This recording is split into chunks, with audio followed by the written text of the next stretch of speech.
மத்தேயு எழுதியபடி நம் ஆண்டவராகிய இயேசு கிறிஸ்துவின் திருப்பாடுகள். அதிகாரம் 27, இறை வார்த்தைகள் 11 முதல் 54 வரை. இயேசு ஆளுநன் பிலாத்து முன்னிலையில் நின்று கொண்டிருந்தார். ஆளுநன் அவரை நோக்கி, நீ யூதரின் அரசனா என்று கேட்டான்.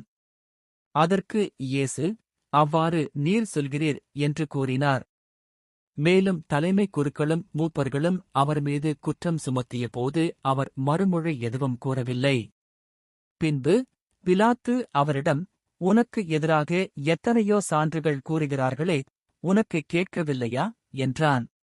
அவரோ ஒரு சொல் கூட அவனுக்கு மறுமொழியாக கூறவில்லை. ஆகவே ஆளுநன் மிகவும் வியப்புற்றான். மக்கள் விரும்பிக் கேட்கும் ஒரு கைதியை அவர்களுக்காக விழாவின் போது ஆளுநன் விடுதலை செய்வது வழக்கம். அந்நாளில் பரபா என்னும் பேர் போன கைதி ஒருவன் இருந்தான். மக்கள் ஒன்று கூடி வந்திருந்தபோது பிலாத்து அவர்களிடம், நான் யாரை விடுதலை செய்ய வேண்டும் என விரும்புகிறீர்கள்? பரபாவையா அல்லது மெசியா என்னும் இயேசுவையா என்று கேட்டான். ஏனெனில் அவர்கள் பொறாமையால்தான் இயேசுவை தன்னிடம் ஒப்புவித்திருந்தார்கள் என்பது அவனுக்குத் தெரியும்.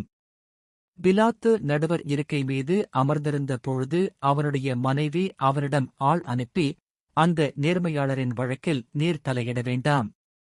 ஏனெனில் அவர் பொருட்டு இன்று கனவில் மிகவும் துன்புற்றேன் என்று கூறினார்.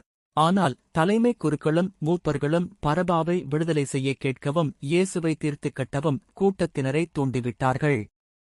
ஆளுநன் அவர்களைப் பார்த்து, இவ்விருவரில் யாரை விடுதலை செய்ய வேண்டும்? உங்கள் விருப்பம் என்ன எனக் கேட்டான். அதற்கு அவர்கள் பரபாவை என்றார்கள். பிலாத்து அவர்களிடம், அப்படியானால் மெசியா என்னும் இயேசுவை நான் என்ன செய்ய வேண்டும் என்று கேட்டான். அனைவரும் சிலுவையில் அறையும் என்று பதிலளித்தனர். அதற்கு அவன், இவன் செய்த குற்றம் என்ன என்று கேட்டான். அவர்களோ சிலுவையில் அறையும் என்று இன்னும் உரக்க கத்தினார்கள். பிலாத்து தன் முயற்சியால் பயனேதும் ஏற்படவில்லை, மாறாக கலகமே உருவாகிறது என்று கண்டு கூட்டத்தினரின் முன்னிலையில் தண்ணீரை எடுத்து, இவரது இரத்தப் பழியில் எனக்குப் பங்கில்லை, நீங்களே பார்த்துக் கொள்ளுங்கள் என்று கூறி தன் கைகளைக் கழுவினான். அதற்கு மக்கள் அனைவரும், இவனுடைய இரத்தப்பழி எங்கள் மேலும் எங்கள் பிள்ளைகள் மேலும் விழட்டும் என்று பதில் கூறினர். அப்போது அவன் பரபாவை அவர்கள் விருப்பத்திற்கிணங்க விடுதலை செய்தான். இயேசுவை கசையால் அடித்து சிலுவையில் அறையுமாறு ஒப்புவித்தான். ஆளுநனின் படைவீரர் இயேசுவை ஆளுநன் மாளிகைக்கு கூட்டிச் சென்று அங்கிருந்த படைப்பிரிவினர் அனைவரையும் அவர் முன் ஒன்று கூட்டினர். அவருடைய ஆடைகளை உரிந்து கருஞ்சிவப்பு நிறமுள்ள தளர் அங்கியை அவருக்கு அணிவித்தனர். அவர்கள் ஒரு முள்முடி பின்னி அவரது தலையின் மேல் வைத்து, அவருடைய வலக்கையில் ஒரு கோலை கொடுத்து அவர் முன் முழந்தாள்படியிட்டு, யூதரின் அரசரே வாழ்க என்று சொல்லி ஏளனம் செய்தனர். அவர்மேல் துப்பி அக்கோலை எடுத்து அவருடைய தலையில் அடித்தனர்.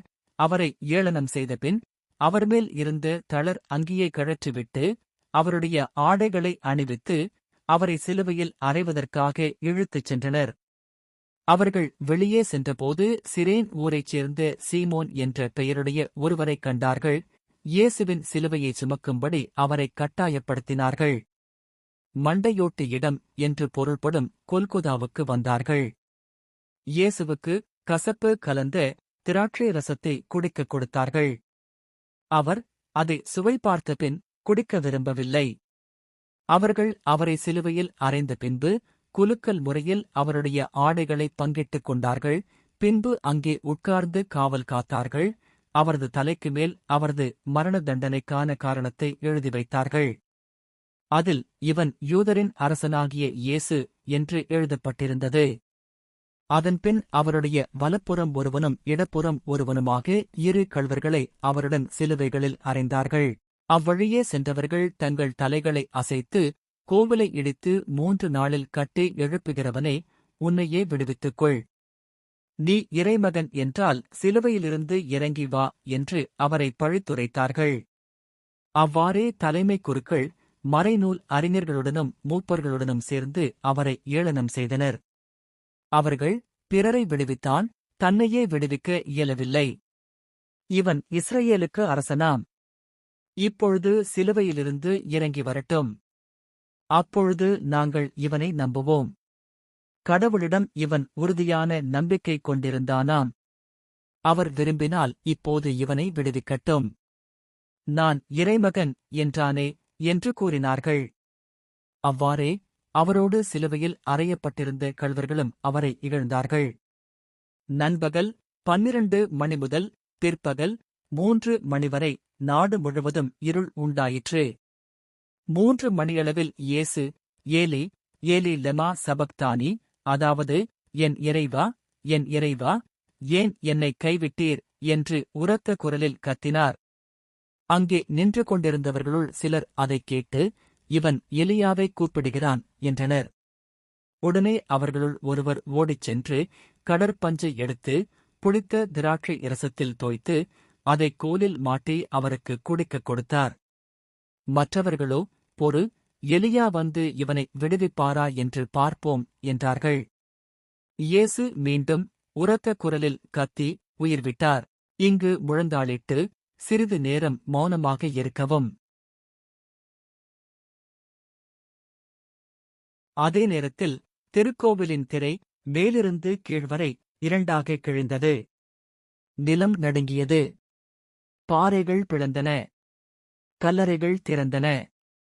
இறந்த இறைமக்கள் பலரின் உடல்கள் உயிருடன் எழுப்பப்பட்டன. இயேசுவின் உயிர்த்தெழுதலுக்குப் பின்பு இவர்கள் கல்லறைகளிலிருந்து வெளியே வந்து எருசலேம் திருநகரத்திற்குச் சென்று பலருக்குத் தோன்றினார்கள். நூற்றுவர் தலைவரும் அவரோடு இயேசுவை காவல் காத்தவர்களும் நிலநடுக்கத்தையும் நிகழ்ந்த யாவற்றையும் கண்டு மிகவும் அஞ்சி, இவர் உண்மையாகவே இறைமகன் என்றார்கள்.